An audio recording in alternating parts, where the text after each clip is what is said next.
Baik, selamat siang kepada Bu Prima dan teman-teman sekalian.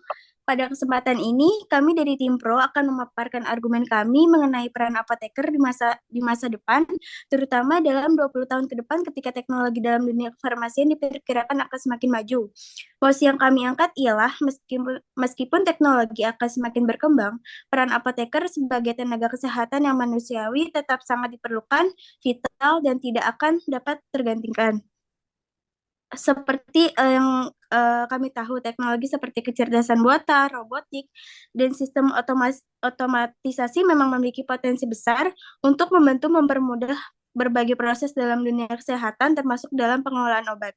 Namun, teknologi termasuk dalam pengelolaan obat namun teknologi tetap tidak bisa menggantikan peran apoteker dalam memberikan pelayanan yang berbasis pada komunikasi, empati, dan pengetahuan yang mendalam mengenai kondisi pasien.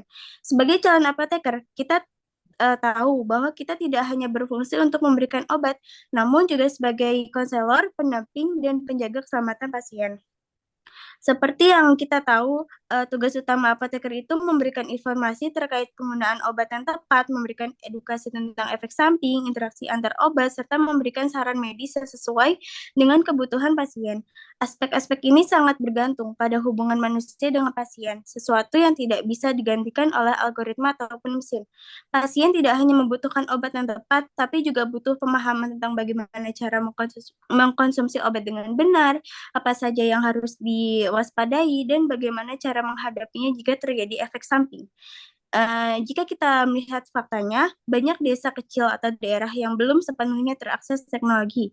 Dalam hal itu, apoteker memiliki peran kunci dalam memberikan layanan kesehatan yang baik dan aman.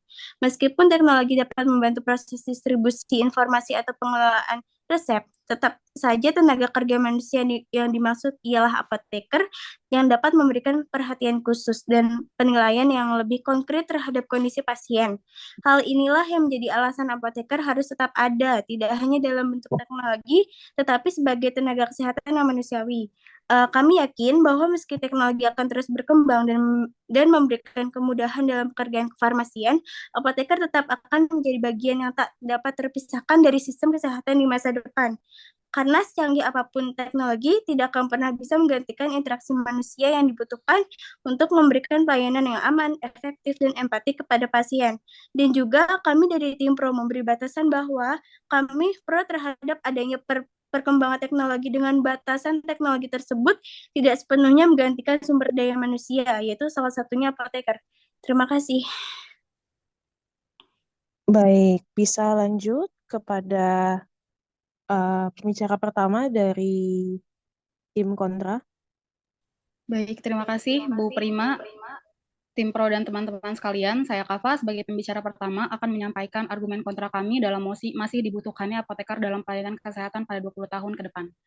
Kita hidup di zaman digital di mana teknologi telah menjadi bagian tak terpisahkan dari kehidupan sehari-hari. Dari komunikasi hingga pendidikan, belanja hingga kesehatan, hampir semua aspek kehidupan sudah terhubung dengan teknologi.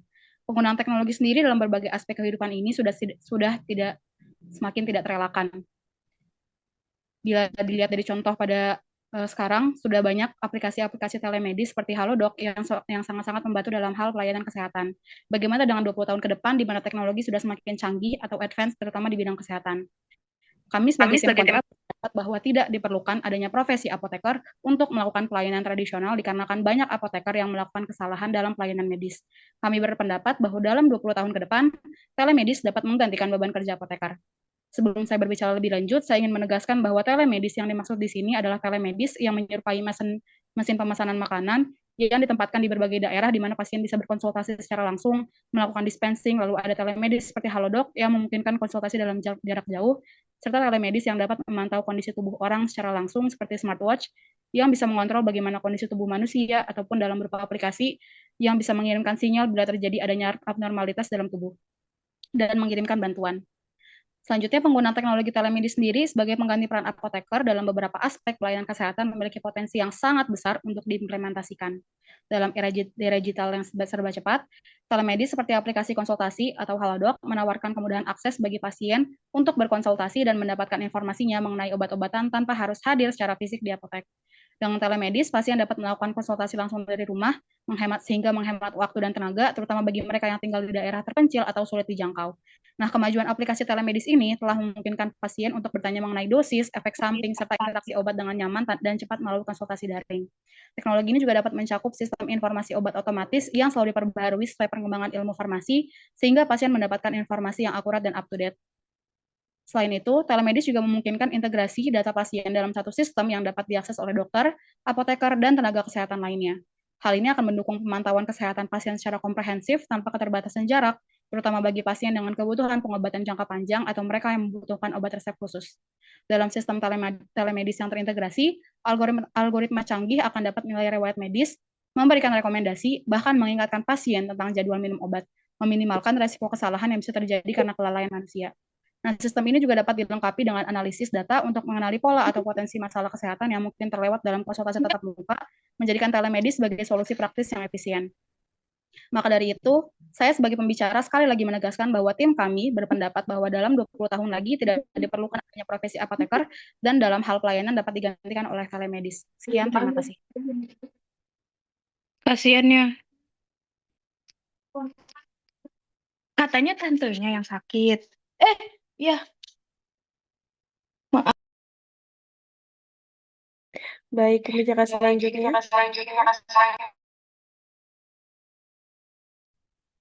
Oke, baik.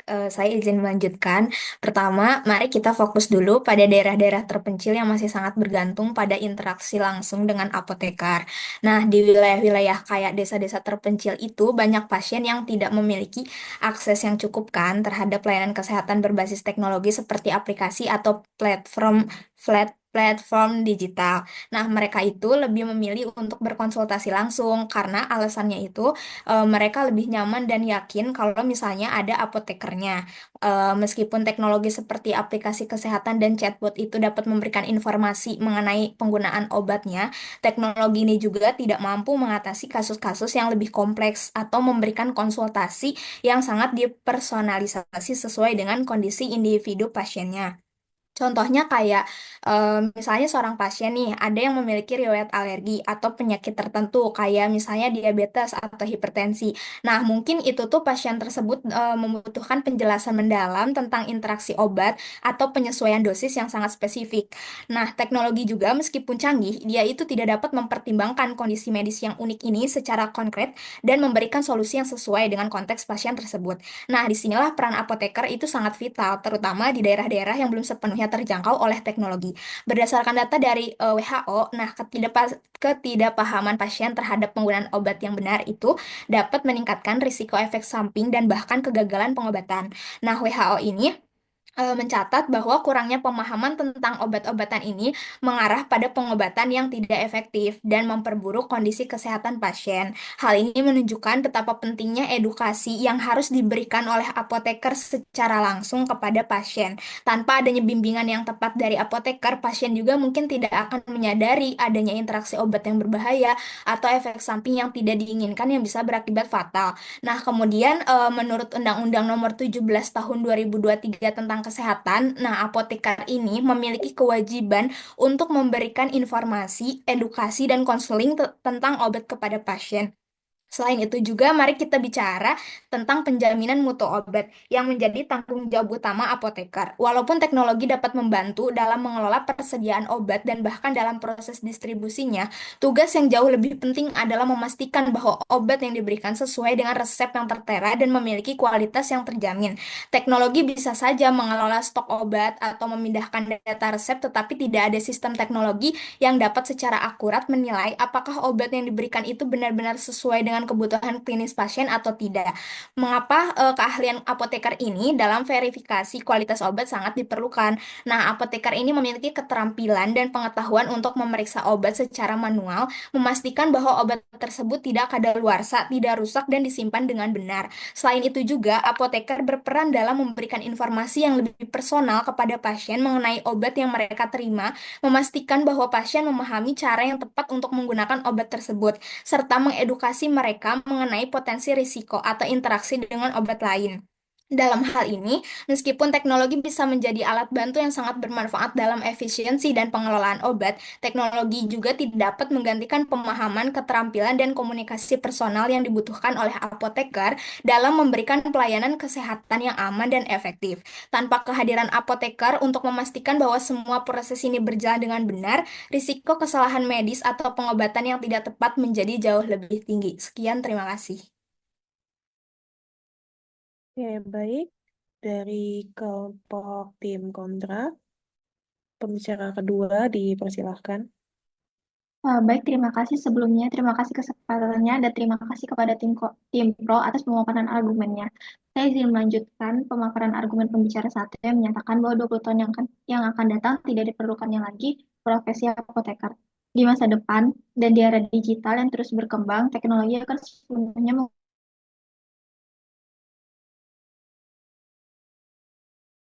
mengubah dunia farmasi yang semakin canggih telah membuktikan kemampuannya dalam meningkatkan efisiensi, akurasi, dan aksesibilitas dalam berbagai aspek pelayanan farmasi. Perubahan ini tidak hanya akan mempercepat proses yang sebelumnya, tetapi juga mampu menyediakan solusi yang aman dan terjangkau. Dulu peran apoteker dianggap sangat penting dalam menyediakan layanan kesehatan, mulai dari meracik hingga memberikan obat kepada pasien. Namun, dengan kemajuan teknologi yang begitu pesat, peran ini tampaknya bisa berubah. Teknologi otomatisasi dan sistem digital lainnya kini mulai menggantikan beberapa tanggung jawab yang biasanya dilakukan oleh apoteker. Teknologi mampu meningkatkan efisiensi dan akurasi dalam proses pengelolaan obat, seperti telemedis yang dapat memproses ribuan resep dengan kecepatan dan ketepatan. Ketika dibandingkan dengan telemedis, apoteker yang seringkali menghadapi tantangan dalam menjaga ketepatan dan kecepatan dalam memproses resep. Kesalahan apoteker dalam membaca resep merupakan faktor yang dapat meningkatkan resiko keselamatan dalam pengelolaan obat, terutama karena adanya faktor manusia seperti kelelahan, tekanan waktu, dan ketidakhati-hatian. Sebagai contoh, pada tahun 2017 terjadi kasus di mana apoteker salah membaca resep dan memberikan obat telinga yang seharusnya diberikan untuk pengobatan mata dan mengakibatkan kebutaan. Selain itu, pada tahun 2019, apoteker memberikan krim disfungsi ereksi untuk pasien mata kering karena kesalahan pembaca resep sehingga menyebabkan iritasi berlebihan. Kesalahan tersebut lebih sering terjadi pada tahap Izin transkripsi resep interupsi. yang melibatkan proses membaca dan menginterpretasi resep Izin awal. interupsi. Tidak, terima kasih. Ketika dibandingkan dengan teknologi seperti sistem telemedis yang mengandalkan otomatis, ketepatan dan kecepatan telemedis, obat lebih terjaga karena sistem ini bekerja berdasarkan algoritma yang terprogram dengan cermat. Terima kasih.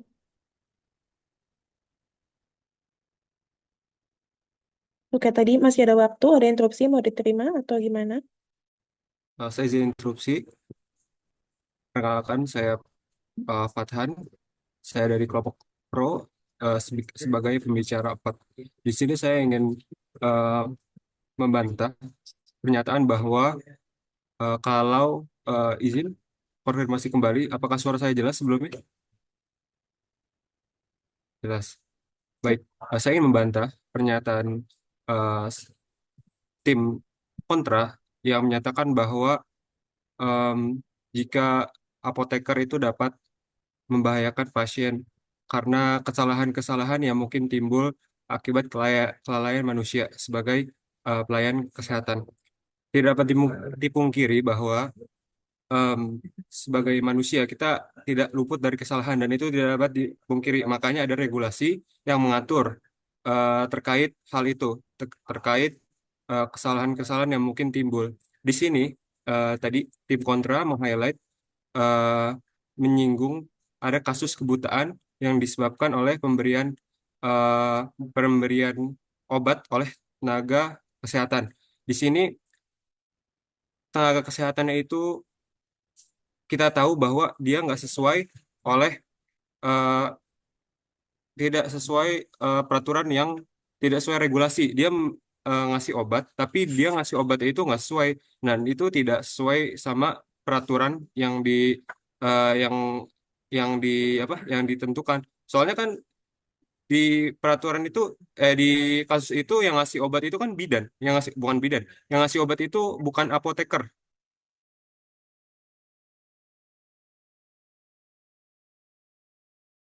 itu apoteker. Jadi kalau kita nganggap apoteker bisa bikin manusia bahaya karena bisa ada terjadi kesalahan, misalnya dalam pemberian obat. Nah, di situ aja di kasus yang tadi disinggung itu mereka yang ngasih obat itu bukan apoteker, yang ngasih obat aja tenaga kesehatan lain, dan mereka itu cuman cuman apa ya, nggak ngasih itu obat, nggak ngasih tahu, dia nggak tahu obat apa yang perlu dikasih. Itu kan obat mata ya, obat nggak boleh diminum, obat mata. Saya lupa itu Baik, tentang waktunya kasus sudah itu. habis. Oke, terima Waktunya kasih. sudah habis. Silakan bisa dilanjut ke pembicara kedua dari tim kontra.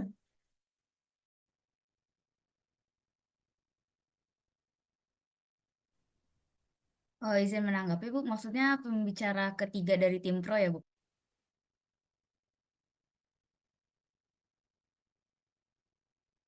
Iya, maaf, pembicara tiga dari tim pro. Oke, baik. Oke, izin melanjutkan. Selanjutnya, tadi pembicara kedua dari tim pro sudah menyatakan secara superficialnya mengenai kami, tim pro, mendukung mosi bahwa apoteker tetap memiliki peran vital terhadap 20 tahun kemudian, walaupun ada teknologi yang dapat menggantikannya. Selanjutnya saya akan membahas mengenai contohnya, seperti yang tadi sudah dijelaskan oleh kelompok pro mengenai telemedicine. Jadi saya izin mengutip dari bab 1 pasal 1 poin 22 tentang UU nomor 17 tahun 2023 tentang kesehatan, menerangkan bahwa telemedicine adalah pemberian dan fasilitasi layanan klinis melalui telekomunikasi dan teknologi komunikasi digital yang meliputi pertukaran informasi, diagnosis, pengobatan, pencegahan penyakit dan cedera, penelitian dan evaluasi, serta pendidikan berkelanjutan, penyedia layanan kesehatan untuk kepentingan peningkatan kesehatan individu dan masyarakat. Selanjutnya, masih dengan undang-undang yang sama, yaitu Undang-Undang Nomor 17 Tahun 2023, Pasal 172, poin pertama, mengenai fasilitas plus pelayanan kesehatan, dapat memberikan pelayanan telekesehatan dan telemedicine, dan tambahan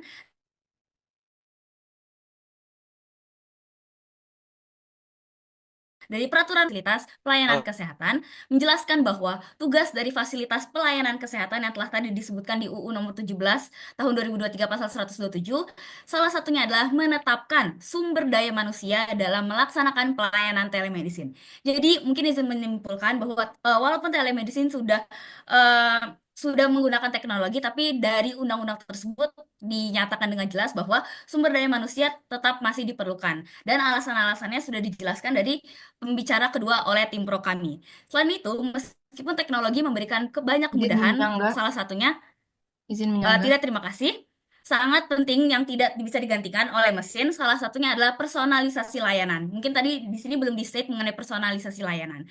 Teknologi memang bisa memberikan Izin informasi seperti yang menyangga. tadi kelompok kontra tidak terima kasih, Izin namun menyangga. hanya apoteker. Baik, dipersilakan. Baik, tadi Kayla menyebutkan bahwa urusan personalisasi, baik untuk personalisasi sendiri, eh, semakin berkembangnya teknologi, mungkin nanti akan berkembangnya kemajuan-kemajuan yang ada.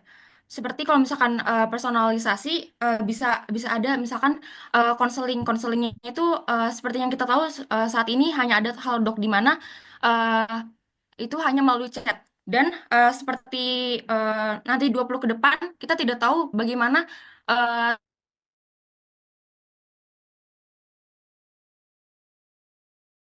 teknologi secara Oh, virtual, jadi melalui video. Jadinya bisa meningkatkan layanan dibandingkan dengan hanya melalui chat. baik, izin mengonfirmasi kembali, berarti mengenai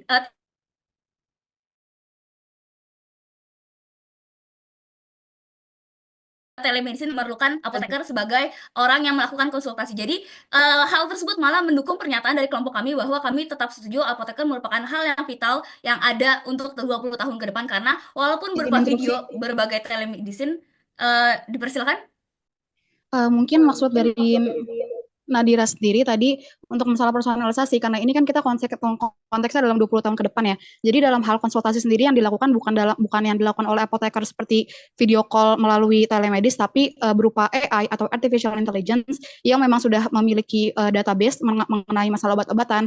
Dan juga karena tadi kan kami sudah membicarakan bahwa ada personalisasi juga dalam teknologi. Jadi kita bisa melakukan tes lebih yang mendalam juga dalam misalkan kayak cek gen gitu. Jadi nanti bisa menentukan personalisasi obat-obatan dan juga dari AI-nya sendiri nanti bisa menentukan obat-obatan yang tepat Baik, digunakan. izin Jadi menanggapi. tidak perlu menggunakan apoteker.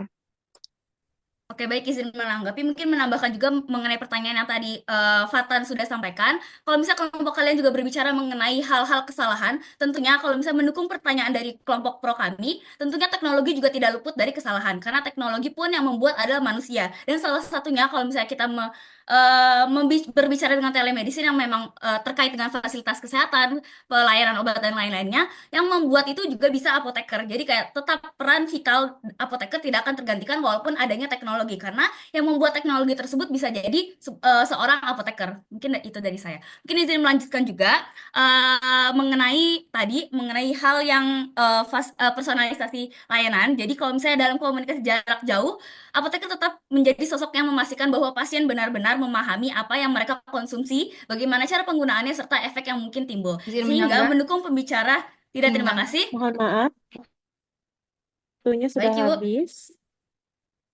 Oke, mari kita lanjut ke pembicara selanjutnya dari tim kontra. Baik, jadi di sini saya sebagai argumen ketiga, pembicara ketiga akan Silakan, 5 melanjutkan menit. argumen bahwa kelompok kami setuju teknologi dapat menggantikan peran apoteker dalam 20 tahun ke depan di Indonesia. Jadi pasti kalian bertanya-tanya kan, bagaimana nasib apoteker setelah menjalani pendidikan kefarmasian yang sangat panjang itu, setelah menjadi apoteker digantikan dengan teknologi. Tentunya seperti yang tadi Kayla sebutkan bahwa masih tetap butuh sumber daya. Nah, di sini kami menegaskan bahwa apoteker ini nanti akan digantikan perannya, bukan hanya sebagai apoteker saja, digantikan sebagai dengan mengontrol teknologi, yaitu juga bertanggung jawab atas adanya terjadinya kesalahan pada telemedicine, yaitu selanjutnya dengan bekerja sama dengan ahli teknologi untuk membuat teknologi sesuai pelayanan yang sesuai tentang kesehatan. Selanjutnya dengan mengedukasi masyarakat tentang pembaruan teknologi. Jadi tentunya dengan adanya pembaruan teknologi, masyarakat masih awam. Lalu peran tenaga kefarmasian yang telah menjalani pendidikan ini selanjutnya akan mengedukasi masyarakat tentang pembaruan teknologi ini. Lalu selanjutnya saya akan menyanggah pendapat Salsabila Putri bahwa tadi tidak adanya tidak meratanya pelayanan kesehatan. Di sini saya akan menyebutkan menurut data bahwa Izin menginterupsi. Pusat Statistik terima kasih. Menurut data Badan Pusat Statistik tahun 2022, jumlah apoteker di Indonesia adalah sebanyak 121.000 orang. 19,27-nya diantaranya tersebar di Jawa Barat, 14,3-nya di Jawa Tengah, 12,66-nya di Jawa Timur. Artinya persebaran apoteker di Indonesia tidak merata, dan sebagian besar hanya mendomisili di Jawa. Berdasarkan data tersebut, target rasio apoteker di seluruh provinsi belum tercapai. Kenapa hal ini belum tercapai? Karena adanya ketimpangan ekonomi. Bayangkan di kota-kota besar biasanya Izin menawarkan interupsi. gaji yang lebih, tidak terima kasih, gaji yang lebih tinggi untuk apoteker dibandingkan dengan di daerah terpencil. Izin Karena interupsi. adanya perkembangan teknologi, silakan. Oke. Untuk perkenalkan, saya Nadia, saya pembicara 5 dari tim Pro. Untuk poin pertama tadi Nadira bilang kalau misalnya sebenarnya poin yang Nadira sampaikan itu secara tidak langsung mendukung juga argumen dari kelompok kami, yang mana tim Nadira bilang kalau misalnya tim kontra bilang kalau misalnya tetap harus ada apoteker yang menjadi penanggung jawab dalam kontrolnya sistem dan lain-lain. Nah, itu berarti mau sebagus apapun dan semasif apapun teknologinya nanti, pasti ujung-ujungnya tetap harus ada peran apoteker sebagai penanggung jawab, dan itu malah mendukung argumen dari tim Pro. Lalu yang kedua, persebaran dari pembicara dari tim Pro, saya mendukung pernyataan tersebut, yang mana itu kan masih data-data yang disebutkan oleh Nadira itu adalah data-data yang masih di Pulau Jawa. Nah, Nadira belum menyebutkan di luar Pulau Jawa seperti apa. Dan ini masih SDM-nya saja. Apalagi kalau misalnya teknologi, di mana teknologi di Indonesia juga tidak menyebar Izin menjawab. merata, yang mana Izin masih menjawab. banyak juga daerah-daerah di Indonesia. Sebentar. Dan masih banyak Izin juga menjawab. daerah-daerah di Indonesia yang sampai sekarang bahkan masih belum terkena teknologi gitu. Terima kasih. Baik, di sini saya membicarakan, saya tekankan lagi di sini 20 tahun ke depan. Jadi tidak ada yang tahu 20 depan yang akan datang bagaimana perkembangan teknologi apalagi di daerah-daerah terpencil. Saya akan menegaskan bahwa tadi peran apoteker dapat digantikan karena adanya ketimpangan rasio apoteker di daerah-daerah Izin interupsi. terpencil. Silakan. Izin interupsi. Ya, karena Anda menyatakan bahwa kita tidak tahu dalam 20 tahun ke depan akan bagaimana.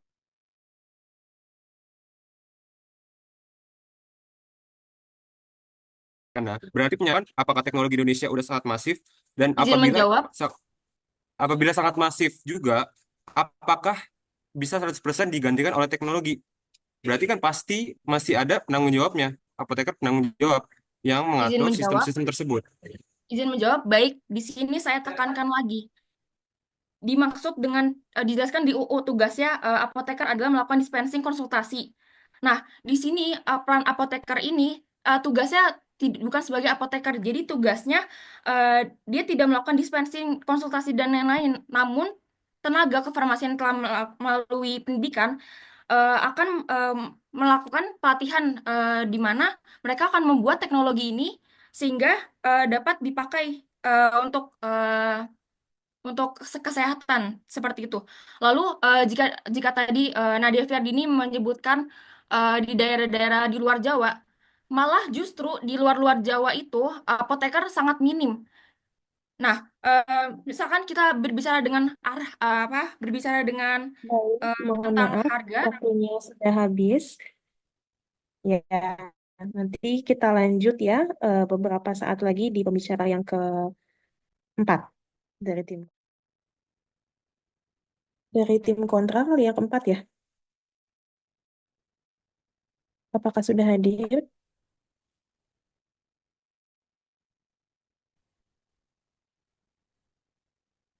Sudah Bu hadir Bu. Ini tadi yang kontra keempat atau pro yang keempat ya Bu? Tadi.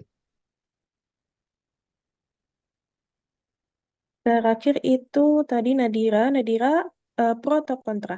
Nadira itu dia kontra Bu. Kontra, berarti yang sekarang yang pro. Baik, izin melanjutkan.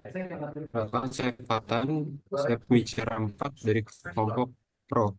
Di sini saya sebagai pembicara 4 ingin membantah mosi yang menyatakan bahwa dalam 20 tahun ke depan peran apoteker tidak diperlukan lagi, sepenuhnya diganti oleh teknologi. Saya akan memberi argumen dari aspek bidang teknologi dan genomik. Kita tahu sendiri bahwa khususnya di bidang teknologi dan genomik ini terus berkembang untuk menciptakan obat-obatan baru.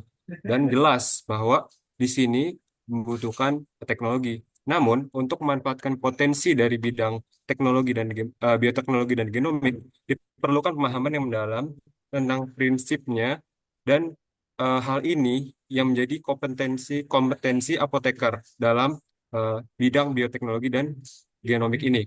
Tugas ini bukan hal yang bisa dikerjakan atau diselesaikan oleh hanya teknologi atau mesin. Karena teknologi hanya bisa memberikan data dasar, sementara apoteker itu bisa mengolah datanya, kemudian memberikan pengetahuan yang lebih dalam dan disesuaikan terhadap kondisi individual pasien. Kemudian apoteker juga berperan dalam membangun hubungan yang penuh atas kepercayaan diri pasien, eh, kemudian dalam pengelolaan pengobatan jangka panjang. Dipersilakan. Baik, tadi Fatan menyebutkan tentang apoteker dapat menjelaskan lebih dalam. Menurut saya tidak setuju dengan hal itu. Kalau misalkan seperti itu, bagaimana kasus-kasus seperti kesalahan dalam terapi? Bagaimana seorang apoteker melakukan kelalaian kerja karena terapi yang diberikan tidak sesuai? Terima kasih.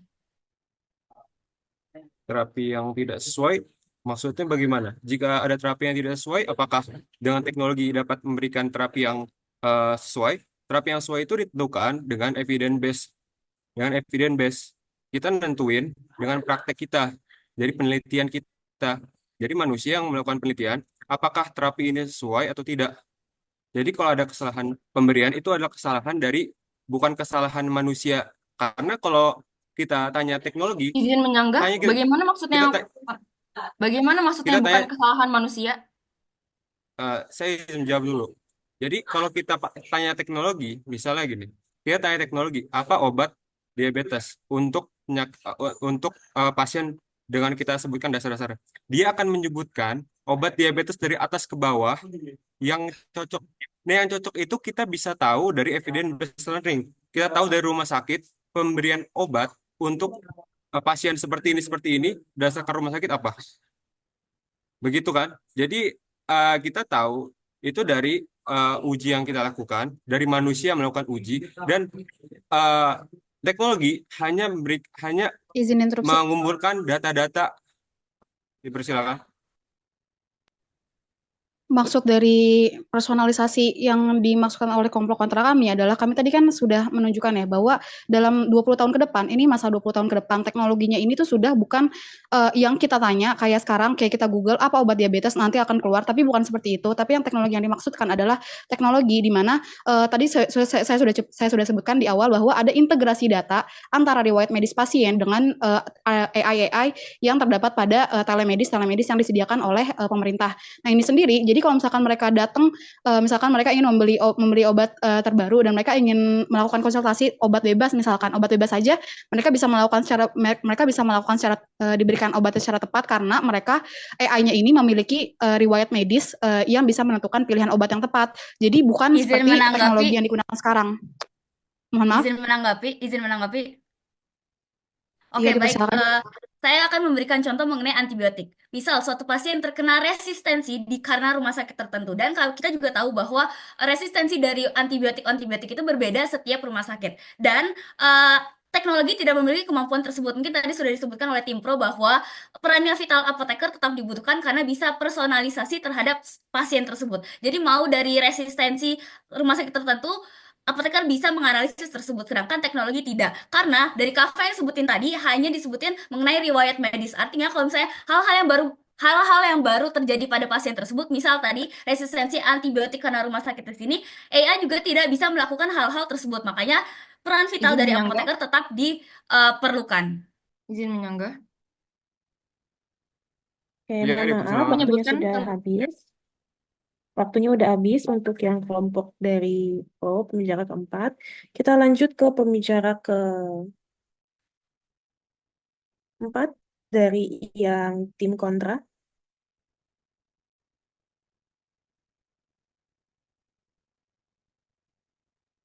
Ya, saya Brooklyn dari kelompok kontra. Kami sekali lagi menekankan bahwa kami itu setuju dengan adanya apoteker. Kita ubah menjadi teknologi saja pada 20 tahun ke depan. Nah, kenapa? Memang betul dalam masalah ekonomi dunia saja investasi awalnya mungkin memang besar, namun itu hanya di awal. Dibandingkan dengan membayar gaji apoteker yang bertahun-tahun lama ke depannya, ditambah lagi kemungkinan adanya cuti dan pensiun, mereka dapat bekerja 24 jam tanpa lelah dan juga hanya maintenance cost-nya saja yang tidak terlalu banyak dibandingkan dengan gajinya apoteker. Nah, kenapa ini sangat penting dalam kenapa otomatisasi ini sangat sangat penting karena dalam penggunaan teknologi itu dia dapat menurunkan medication error seperti implementasi dari auto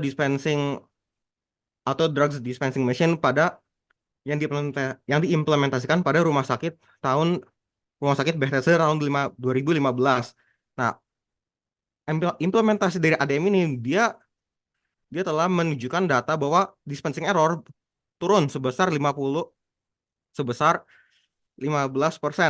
15% dari 69,78% berubah menjadi sekitar 50,33%. Nah, hasil penelitian ini, hasil data ini sesuai dengan penelitian yang oleh Fitzpatrick yang mengatakan bahwa pada saat dilakukan perubahan transisi dari apoteker manual menjadi teknologi, akan ada turunnya masalah dispensing error. Nah, ini juga tidak sebatas pada masalah dispensing error saja.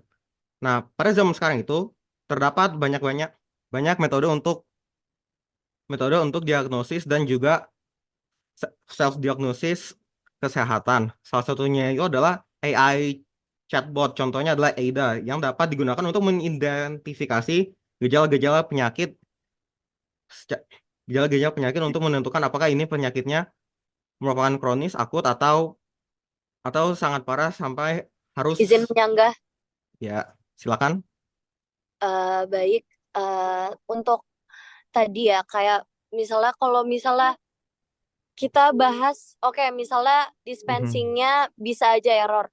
Tapi kalau misalnya itu kesalahannya ada di pasiennya, yang mana pasiennya tidak tahu riwayat penyakit dia atau dia tidak menyantumkan riwayat penyakitnya, udah otomatis teknologi tersebut tidak bisa mendeteksi kan sebelumnya dia sakit apa kalau misalnya dia tidak menginput penyakit dia sebelumnya apa. Kan seperti yang kita tahu banyak interaksi obat gitu. Kayak misalnya sebelumnya dia ada penyakit hipertensi, terus udah kayak gitu dia ada sakit apalagi yang memang maksudnya obat tersebut tidak bisa digunakan bersamaan dengan obat hipertensi tersebut gitu-gitu. Terus juga oke, sekian sanggahan dari saya. Oke, baiklah.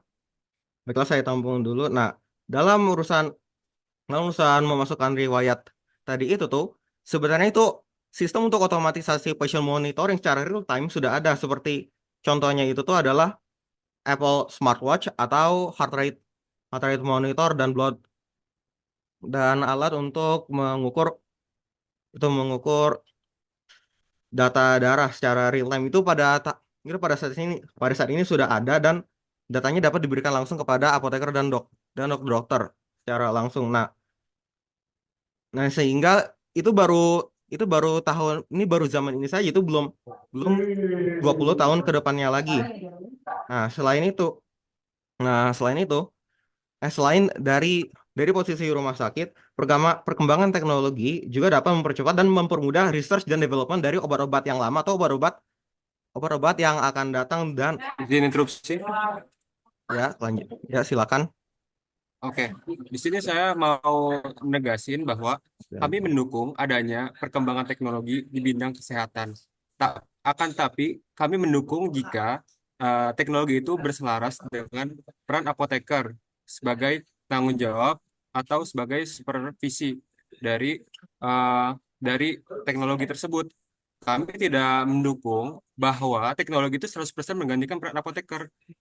Yang Anda jelaskan tadi adalah kelebihan-kelebihan teknologi yang akan 20 tahun ke depan itu akan advance. Tapi Anda tidak menjelaskan kenapa apoteker tidak diperlukan. Apoteker justru malah lebih diperlukan. Tapi perannya berbeda. Perannya itu tidak teknis lagi. Karena teknikal itu seperti Anda bilang dispensing error. Itu emang akan digantikan oleh teknologi emang. Tapi peran apoteker akan berubah menjadi yang lebih klinis. Seperti itu. Terima kasih. Izin menyanggah. Saya tidak setuju bahwa Fatan menyebutkan bahwa itu masih peran apoteker. Di sini definisi apoteker, dia itu bertanggung jawab atas tadi dispensing dan juga prescribing.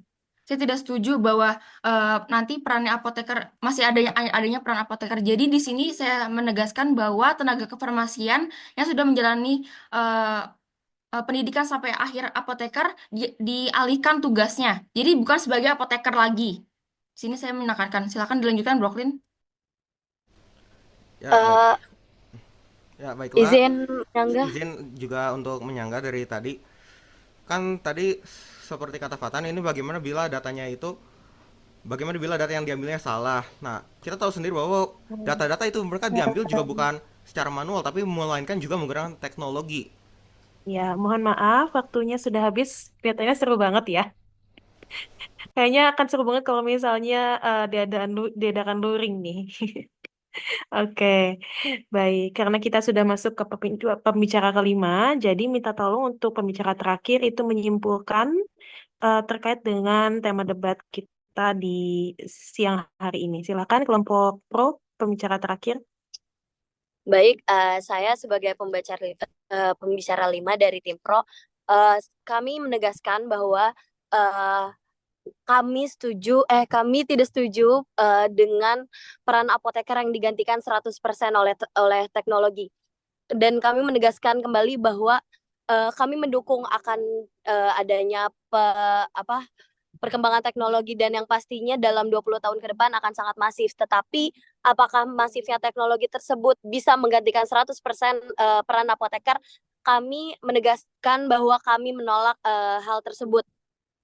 Teknologi memang bisa membantu banyak hal, tetapi tidak bisa menggantikan interaksi manusia yang dibutuhkan dalam memberikan layanan kesehatan yang berkualitas.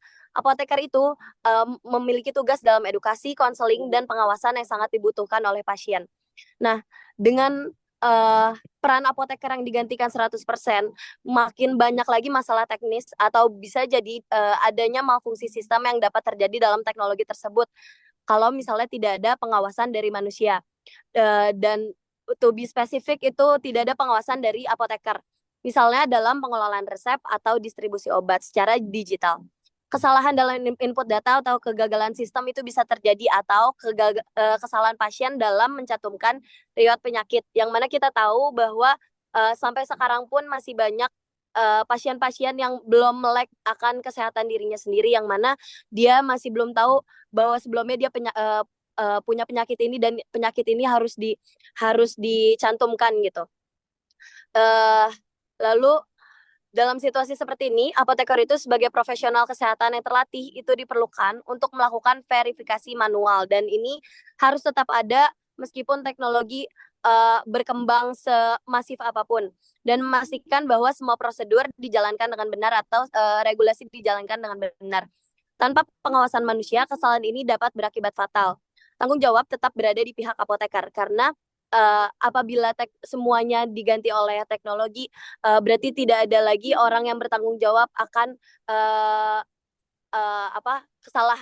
kesalahan dalam pemberian obat ke pasien, atau mungkin kesalahan-kesalahan fatal atau penyakit-penyakit yang dapat timbul dari pasien tersebut.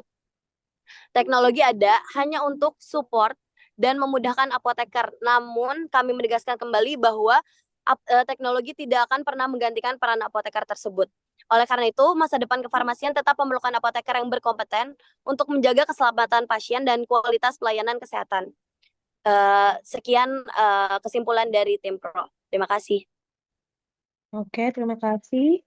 Selanjutnya kesimpulan dari kelompok kontra, silakan.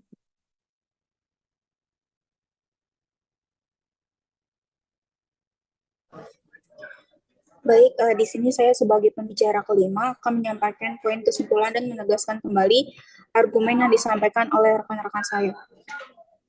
Tadi disebutkan bahwa definisi apoteker, tanggung jawab apoteker dihilangkan dari tugas-tugasnya yang terlalu banyak, sehingga bisa fokus dalam melakukan penelitian pengembangan bersama teknologi. Kemudian ditegaskan juga bahwa dalam konteks teknologi ini sudah ada integrasi data pasien dengan rekam medisnya. Dan jadi ketika mereka melakukan konsultasi, teknologi sudah mengetahui hal-hal terkait pasien seperti alergi atau resistensi. Kemudian untuk memastikan dengan benar, itu bukan tugas apoteker dan profesinya dinamakan pengawasan teknologi. Kemudian untuk AI dapat mengumpulkan dan menganalisis data medis pasien termasuk kondisi medis, riwayat obat, dan hasil laboratorium untuk memberikan rekomendasi obat yang lebih tepat dan menyesuaikan dosis secara individual. Kemudian untuk AI sendiri itu dapat memprediksikan permintaan obat di apotek berdasarkan analisis pola konsumsi dan data epidemiologi yang membantu apoteker menjaga ketersediaan obat tanpa kelebihan atau kekurangan. Kemudian untuk sistem yang sudah berbasis AI itu dapat membantu dan memastikan dosis obat yang diberikan kepada pasien sesuai dengan resep dan kebutuhan medis, serta mengurangi kemungkinan kesalahan manusia dalam proses pemberian obat. Kemudian AI sendiri itu juga dapat mensimulasikan uji klinis dan mengevaluasi kemungkinan hasil dari pengobatan obat baru sebelum pengujian pada manusia, sehingga mengurangi biaya dan waktu yang dibutuhkan untuk pengembangan obat baru. Kemudian AI sendiri juga dapat meningkatkan kolaborasi antara apoteker, dokter, dan profesional kesehatan lainnya untuk melalui sistem berbasis cloud yang memudahkan berbagi data pasien secara real time dan meningkatkan koordinasi dalam perawatan pasien. Kemudian AI dapat membantu apoteker dan profesional medis dalam memberikan rekomendasi yang lebih akurat, aman, dan personalisasi yang pada akhirnya meningkatkan kualitas pengobatan dan keselamatan pasien. Sekian yang bisa saya sampaikan. Mohon maaf jika ada kesalahan dalam penyampaian argumen pada kelompok kami. Terima kasih. Oke, terima kasih teman-teman dari kelompok set ketiga ya, sebenarnya set ketiga untuk debat kali ini. Ada sebagai summary ada kelompok pro, Putri Alivia, Salsabila Putri, Kaila, Fatan, sama Fier. Kemudian tim kontra ada Kava, Nadifa, Nadira, Brooklyn, sama Alvina, Aprilia, ya, Aprilia. Oke, nah baik lagi. Terima kasih teman-teman sudah meluangkan waktunya, sama juga sudah meluangkan berkontribusi secara maksimal dalam kegiatan project base ini. Gitu. Mohon maaf karena set yang ketiga ini dilaksanakan secara daring. Nah, karena kemarin saya sudah menunjukkan beberapa nilai dari teman-teman yang lain, saya mau nanya dulu nih teman-teman yang ada di platform Zoom ini mau lihat nilainya atau gimana? Mau, Bu. Mau, Bu. Oke. Ya, Setidaknya seperti itu Bu saya sudah nggak bilang, banyak yang ngeliat. nggak banyak yang ngeliat gitu. Minta tolong di allow share screen. Oke, balik lagi ya, karena teman-teman di mata kuliah undang-undang ini, saya percaya kalau misalnya secara komunitas angkatan 2022 itu solid dan juga mau mau berusaha untuk mengerjakan proyeknya dengan secara sungguh-sungguh. Jadi saya given lah nilai untuk proyeknya, gitu ya. Apakah sudah terlihat? Sudah, Ibu. Sudah, Ibu. Oke, nilai akhirnya yang biru-biru ini ya. Gitu.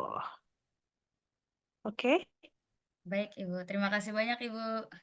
Ya, Terima kasih banyak, sama-sama. Ibu. Jadi Terima kasih banyak, Ibu. Makasih banyak, Bu. ya range-nya Terima kasih, Bu. range-nya kebanyakan di ini ya, di di A Primato. untuk proyeknya. Gitu. Tapi teman-teman jangan terlalu bersenang dulu karena untuk angkatan 2022 tetap ada UAS ya. Itu tetap ada UAS, jadi Ibu nanti debat aja boleh nggak? langsung ketawa-ketawa kayak lah. Iya, Ibu debat aja, Bu. Nggak bisa kan di RPS ya. RPS-nya Udah. kan ada UASnya gitu. Ya, saya lupa lagi apakah itu 20% apakah 15% saya lupa gitu ya. Jadi tetap ada UASnya, minta tolong dipelajari dan juga dihayati untuk materi-materi dari yang TM berapa tuh? TM 9 sampai dengan TM eh 9 sampai 13 ya berarti karena 14 15 kan nggak ada materinya gitu ya. Jadi given nilai untuk proyeknya kemudian minta tolong didalami sama dipelajari materi dari TM 13 9 sampai 13. Oke? Semangat ya Bu, untuk kegiatan hari ini. Mudah-mudahan lancar terus. Ya, Brooklyn ada apa? Bu izin Bu mau bertanya, ini yang bikin soal UASnya Ibu, Bu? Sesuai dosen yang mengampu. Ada siapa Baik, aja Bu. kan ada Bu Ayu, ada Bu Wafa, gitu. Paling nanti kalau misalnya teman-teman mau minta blueprint, blueprint UASnya, ya nanti PJ-nya aja minta hubungin saya. Kalau nggak salah saya udah upload apa belum ya yang UTS. Biasanya saya barengin UTS sama UAS di situ. Nanti dilihat aja. Nanti kalau misalnya memang belum ada, minta tolong PJ-nya reminder saya aja, gitu ya. Baik, Bu. Terima kasih, Bu. Ada lagi yang mau ditanyakan? Semangat ya buat semuanya. Mungkin kita sudahi dulu untuk pertemuan kita kali ini. Terima kasih. Wassalamualaikum warahmatullahi wabarakatuh. Izin live ya. Waalaikumsalam. Terima kasih banyak. Waalaikumsalam warahmatullahi Terima kasih banyak, Ibu. Waalaikumsalam warahmatullahi wabarakatuh. Ya.